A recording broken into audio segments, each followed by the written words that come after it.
Welcome to Man Does Tech, where I solve the problems you didn't even know you had.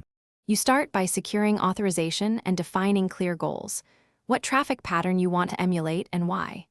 Once done, assemble a lab with a mobile network emulator or sandboxed core network and a set of test UEs. Make sure to isolate the test range from public systems and register test SIMs with your provider.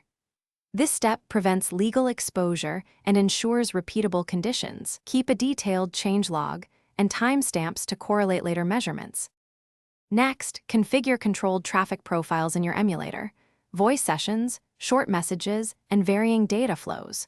Start with low intensity, then ramp up methodically to reach target load while watching KPIs like latency and packet loss. Use scripts to randomize timing so the pattern mimics real users. This prevents unrealistic synchronization and gives useful results.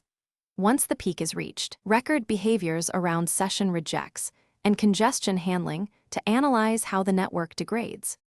Finally, compare observed KPIs against your baseline and pinpoint bottlenecks, whether signaling overload, capacity limits, or handover failures. Iterate by adjusting traffic mixes and repeating short, controlled runs to validate fixes. Make sure to collect comprehensive logs, packet captures, and timing traces.